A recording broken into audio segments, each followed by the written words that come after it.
সবই বুঝি, কিন্তু নামাজ পড়ে বলেন? সবাই জানি যে কি 5 ওয়াক্ত নামাজ পড়া ফরজ নাকি, কিন্তু বুঝি না।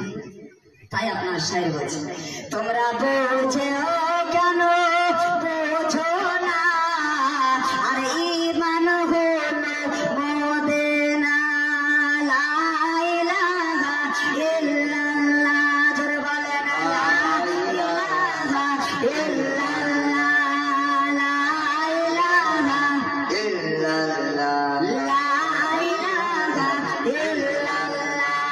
লা ইলাহা ইল্লাল্লাহ, মুহাম্মাদুর রাসূলুল্লাহ, আল্লাহুম্মা সাল্লাল্লাহু আলাইহি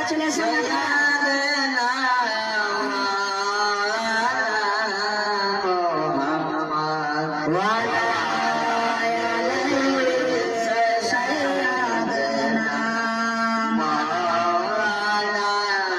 মুহাম্মদ সাল্লাল্লাহু আলা মুহাম্মাদ সাল্লাল্লাহু মুহাম্মদ হরদম জবান से निकालो पाक नामे मुहम्मद, हरदम जबान से निकालो शाफियाना मुहम्मद साल्लाल्लाहु ताआला अलैहि ওয়াসাল্লাম।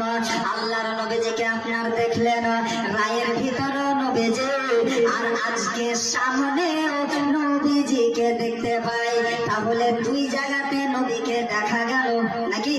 রায়ের ভিতর নবীজি, আর আজকে আর সামনেও জিব্রাইলের দাঁড়িয়ে নবীজি আমার এমন ছিলেন, নবীজি সামনে যেমন দেখতে পাই, নবীজি আমার পিছনেও তেমন দেখতে পাই, নবীজি ডানে যেমন দেখেন, আল্লাহর নবীজি